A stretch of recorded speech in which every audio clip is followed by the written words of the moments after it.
Listrik Negara atau PLN. Selama itu pula ia berjuang mengibarkan bendera PLN bersih. Bagaimana lika-liku Nur Pamuji mewujudkan komitmen anti korupsi di institusi yang ia pimpin? Berikut perjalanan Mata Najwa. Nur Pamuji. Namanya mungkin tidak setenar Dahlan Iskan. Namun kebijakannya tidak kalah berani dari seniornya itu ketika November 2011 ia dipercaya menakodai perusahaan listrik negara PLN. Upaya Nur memangkas percaloan di tahapan pengadaan barang dan jasa nyatanya tidak hanya membuat PLN jauh berhemat, tetapi juga sukses memutus rantai korupsi. Sejak awal menjabat, pria kelahiran Malang 2 Agustus 1961 ini terus menggaungkan program PLN bersih. Pak Nur kita sama saya, Pak Nur. Saya tanya sama Pak Dahlan, mau nggak kamu di direksi? Hanya satu, jangan kamu bawa saya untuk korupsi. Itu catatan Pak Nur. Itu ya Pak Nur. Oke, nggak ada pokoknya kata korupsi buat kamu. Nah, itu lama Pak Nur setuju. Direktur utama PLN termuda dalam sejarah ini juga bertekad menularkan prinsip anti suap ke karyawan PLN tanpa terkecuali.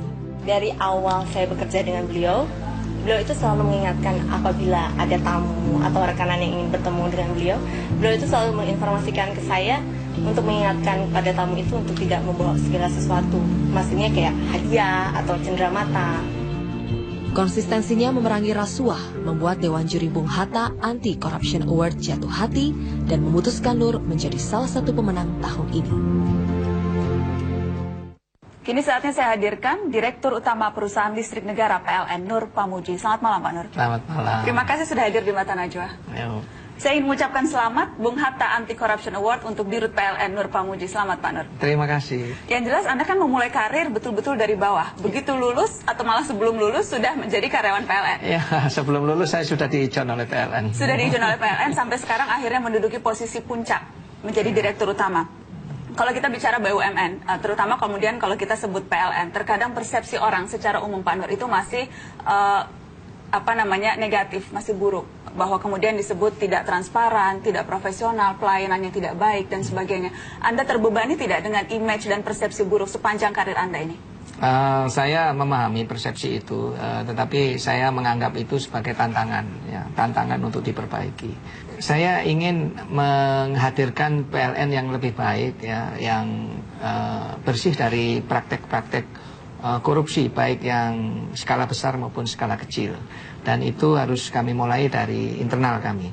Makanya dilakukan kampanye PLN bersih ini sejak pertengahan 2012. Ini juga salah satunya yang ada seragam PLN yang baru seperti ini, ada tulisan seperti itu, no suap, no korupsi, no gratifikasi.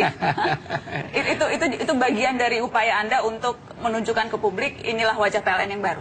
Ini adalah logo kedua kami, ya, di samping logo perusahaan. Jadi dengan logo kegiatan ini kami ingin mengingatkan ke dalam PLN bahwa kita sekarang sepakat untuk melaksanakan PLN bersih. Dan juga buat yang luar PLN untuk melihat logo ini langsung ingat bahwa PLN sekarang sedang membersihkan dirinya, mari kita bantu. Potensi-potensi kecurangan yang terjadi tentunya ada banyak dan setiap celah, kalau sekarang kan koruptor atau orang yang mencuri itu menjadi semakin lama semakin pintar Pak Nur.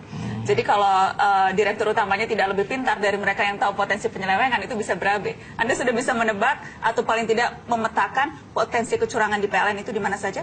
Pengadaan barang dan jasa kita rombak metodenya, kita cari cara-cara baru yang membuat lubang-lubang peluang untuk orang melakukan korupsi itu menjadi nol. Ada kasus spesifik yang bisa Anda ceritakan? Saya punya pengalaman yang membekas di saya sendiri. Waktu pertama kali sebagai General Manager tahun 2009 saya ditugasi oleh direksi pada saat itu untuk membeli trafo.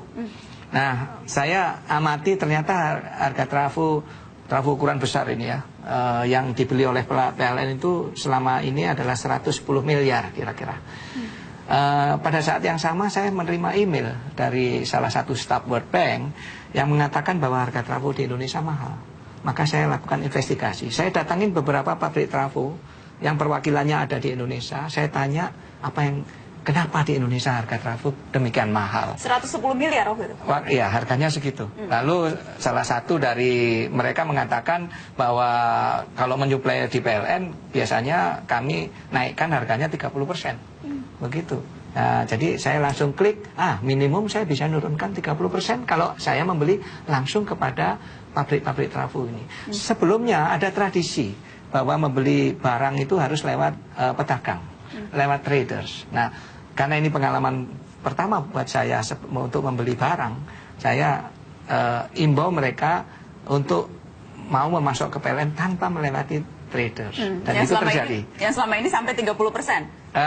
Mereka mengatakan bahwa mereka harus menaikkan harga 30%. Itu baru dari salah satu pabriknya mengatakan demikian. Akhirnya kalau dari tradernya pasti naiknya 30%. Saya nggak tahu. Akhirnya setelah lelang berlangsung, ternyata harga trafo adalah hampir setengahnya. Setengahnya.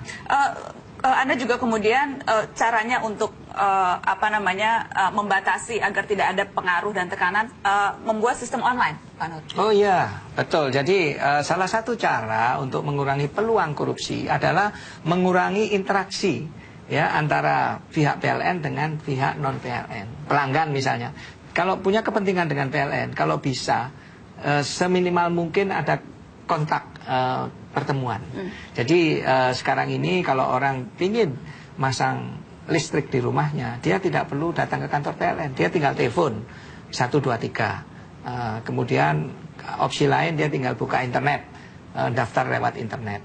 Bayarnya pun tidak perlu datang ke kantor PLN, karena begitu mendaftar lewat telepon maupun lewat internet akan keluar nomor registrasi, dan dengan nomor registrasi itu dia bisa bayar lewat ATM, lewat kantor pos, lewat bank gitu, atau lewat toko-toko kecil yang melayani pembayaran PLN. Jadi nggak perlu ada interaksi. Anda pernah ada pengalaman tes trial sistem itu, atau kemudian ada orang yang tetap saja harus membayar karena tidak tahu dan sebagainya?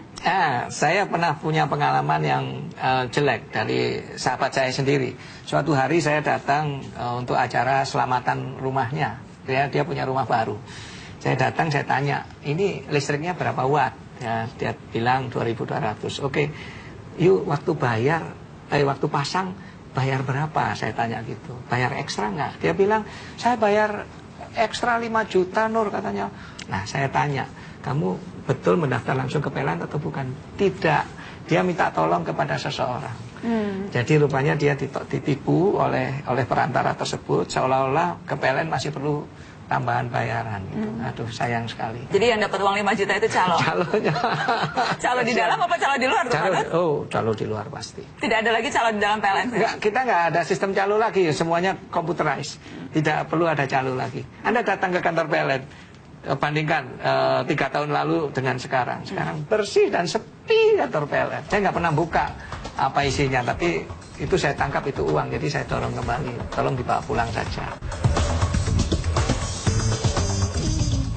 Dipersembahkan oleh SG Shampoo and Hair Tonic, my choice of confidence and success. Proof